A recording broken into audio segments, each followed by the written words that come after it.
Good morning बच्चों।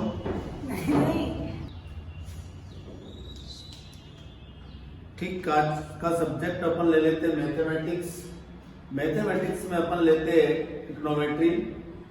तो वैसे आपको मालूम होगा कि मैंने अभी बीच में पिछले मंथ आपको ये फार्मूले बता दिए थे, पर वो फार्मूले रफ टाइप थे और जिसमें कोई ऐसा नहीं लग रहा था कि अपन को लंबे टाइम तक ये कोरोना से पीड़ित रहेंगे और उससे अपन दोनों के अपन सबके बीच में कितना बड़ा डिस्टेंस रहेगा। इस कारण मैंने थोड़े से रफ फार्मूले यूज किए थे, लेकिन अब आपको एक्सरसाइज के हिसाब से जो आपको यूजेस करना है, जिनका सम करने में आपको इम्पोर्टेंस रहेगा, उन फार्मूलों को मैं एक बार फिर से रिवाइज कर देता हूँ।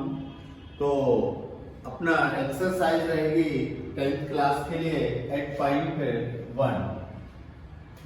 एक्सरसाइज जो है वो आपकी 10.1। इसके लिए सबसे पहले अपन को फार्मूले का यूज करना पड़ेगा बेटा। तो ये आपको राइट एंगल बनाना, ये राइट एंगल में ए तो ये राइट एंगल रहेगा, इसमें बी और ये सी, ये आपका रहता है एच, ये रहता आपका पी और ये रहता आपका बी। सॉरी, ये आपका H, ये आपका P और ये आपका B। H मीन्स होता आपका हाइपोटेनियस, यानी हिंदी में बोलेंगे कर्ण। ये होता बेस, बेस मीन्स होता आधार। और P फॉर परपेंडिकुलर, यानी ये होता आपका लंब। ठीक है, इस तरह से आपका ये वाली साइन दे देना 90 डिग्री का, जिधर सीधी स्ट्रेट लाइन होगी और ये झुकी हुई जहां लाइन होगी वहां थीटा एंगल बनाना। तो ये डायग्राम अपन को इस साइड बनाना है, ये ध्यान रखना। अब इसके बाद अपन को फार्मूले में साइन थीटा बराबर होता लंब बटे कर्ण, यानी पी बाय एच, यानी लंब बटे कर्ण। cos थीटा बराबर होता आधार बटे कर्ण, यानी बी बाय एच, यानी आधार बटे कर्ण।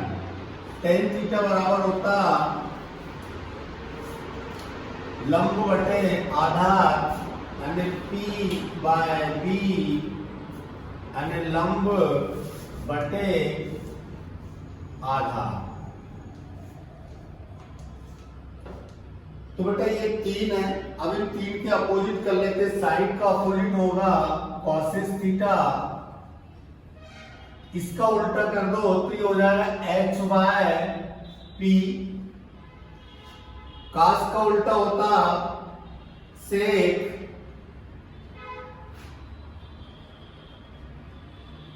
तो इसको कर दो आप h बाय बी। टेन का उल्टा होता कॉट, तो ये हो जाएगा आपका b बाय, यानी b अपान, सॉरी b सही है, b अपान p। इस तरह से ये 6 आपके फार्मूले के नाम हो गए, साइन, कॉस, टेन, कॉसेस, सेक और कॉट। साइन का उल्टा होता कॉसेस, टेन का उल्टा होता कॉट और कॉस का उल्टा होता सेक।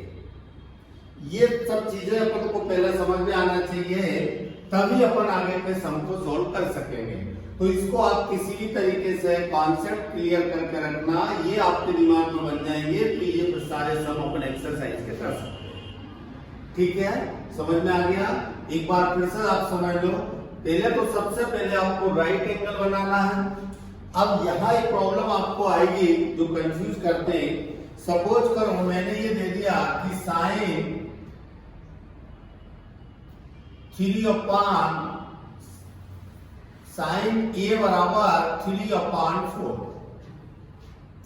समझ में आ रहा है? मैंने क्या लिखा, साइन ए इक्वल टू 3 अपान 4। अब मैंने लिख दिया साइन थीटा इक्वल टू 5 अपान 3 कुछ भी लिख लिया। जहां साइन ये वाला जो दिया है वहां आपको ये वाला जो ये मैंने लिखे ए बी सी, इन दोनों का कॉम्बिनेशन देखना, तो यहां आपको लिखना ए कंपलसरी है। फिर यहाँ कुछ भी लिख दो बी और यहाँ सी, जो आपको लिखना वो लिख सकते हैं। सपोज करो यदि उसने थीटा दे दिया साइन थीटा, तो ए बी सी आप कहीं भी लिख सकते हो, आपको इस सम को हल करने में प्रॉब्लम नहीं आएगी। यदि उसने थीटा के अलावा कोई भी इंग्लिश का कोई भी अननोन नंबर जैसे b c d alpha beta gamma kappa tau कोई भी वर्ड यदि वो दे देता, तो उसको आपको ये वाले जहां थीटा एंगल बना है वहां उसको लिखना वो जरूरी है। वो यदि नहीं लिख पाओगे तो ये सारी फार्मूले की वैल्यू निकालना है हमको सम की, वो वैल्यू आपकी गलत हो जाएगी। तो सबसे पहले ये बात जो मैंने आपको बताई, ये विशेष ध्यान देना है यहाँ डायग्राम में लिखते समय और यहाँ जो सम दिया उस समय।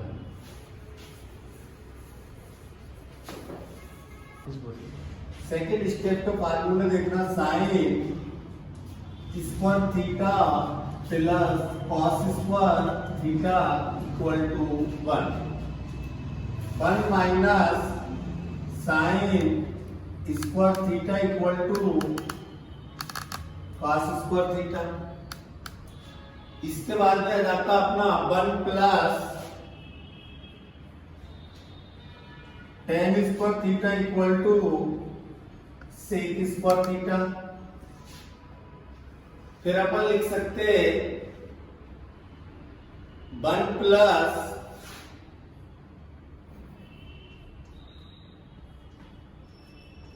cot square theta equal to cosec square theta. अब ऐसे इसको बेटा अपन ऐसे चेंज कर सकते हैं, इसको इधर ले आएंगे तो 1 minus sec square theta equal to हो जाएगा tan स्क्वायर थीटा। कॉसेस को इधर ले आओगे तो 1 minus cos theta equal to होगा cot स्क्वायर थीटा।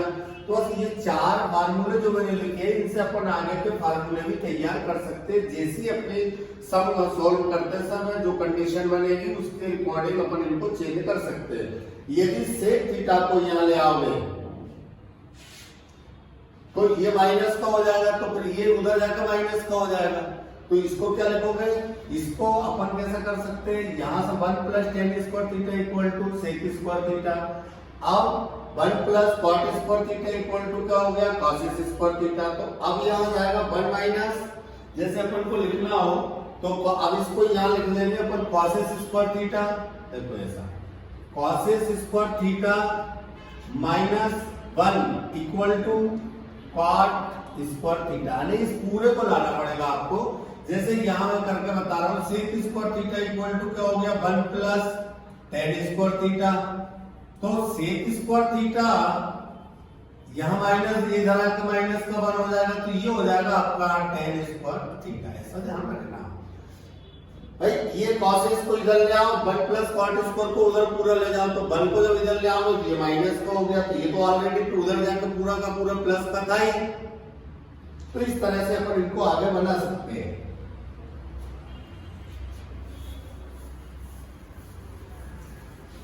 अब अपन करते हैं एक्सरसाइज। कल ये फार्मूले आप अच्छी तरीके से यदि समझ लोगे तो आपको समझ में आ जाएंगे।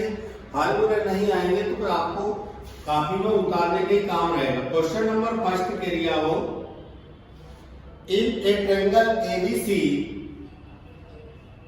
पहले मैं ये मिटा लूं तो लिखा रहेगा, चलो ये मिटा देता हूं। क्वेश्चन नंबर फर्स्ट में कह दिया हो कि in triangle ABC right angle at B, बोल रहा त्रिभुज एबीसी में, ये राइट एंगल है, एबीसी में एंगल बी जो है वो राइट एंगल है। क्या बोल रहा है, in triangle ABC right angle B यानी त्रिभुज एबीसी में समकोण त्रिभुज एबीसी में कोण बी समकोण है। अब एबीसी अपन कैसे लिखेंगे, अब यहां क्या दिया उसने दिया है कि AB इक्वल टू, इसमें ऐसा कुछ भी नहीं दिया, नीचे उसने दिया साइन ए और सी दो निकालना, साइन ए की वैल्यू निकालना। तो यहां आ जाएगा ए और यहां आ जाएगा सी। ये आपका थीटा एंगल, ये आपका राइट एंगल। तो ए बी इक्वल टू दिया 24, ए बी क्या है, ये 24। फिर क्या दिया उसने, BC इक्वल टू दिया 7, ये बी और सी, तो BC इक्वल टू दिया 27। ठीक है, अब अपन को फाइंड क्या करना है बेटा, फाइंड करना साइन ए और कॉस ए की वैल्यू निकालना। ठीक है, क्या निकालना, साइन ए और कॉस, साइन ए और कॉस ए। तो sin A, sin theta equal to क्या होता है, मैंने अभी बताया था, साइन थीटा बराबर होता है लंब बटे कर्ण यानी P बाय H, लंब बटे कर्ण यानी P बाय H।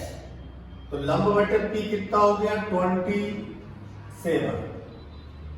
अब यहां प्रॉब्लम आ रही है, आपके पास H तो है ही नहीं, यहां मैंने गलती कर दी, यहां आपसे भी गलती होगी। अपन को पहले तीनों की वैल्यू फाइंड करना। तो अब लिखेंगे इन ट्रायंगल ABC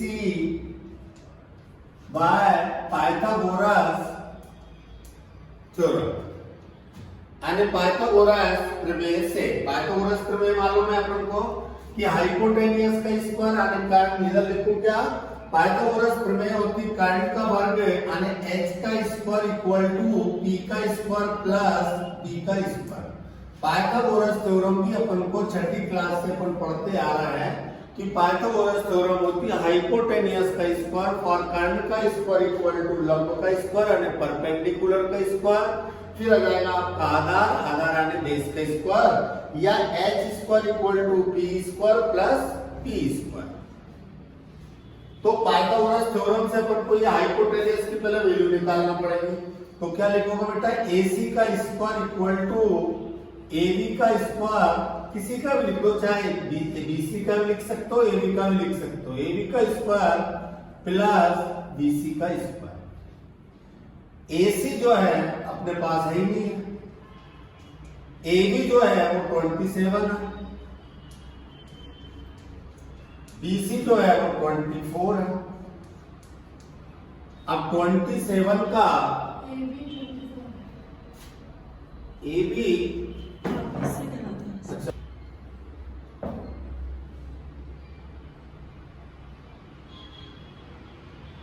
27 नहीं है, वो 7 है, 27 है। जरूर बोलो इतना बड़ा इनपुट कैसे होगा,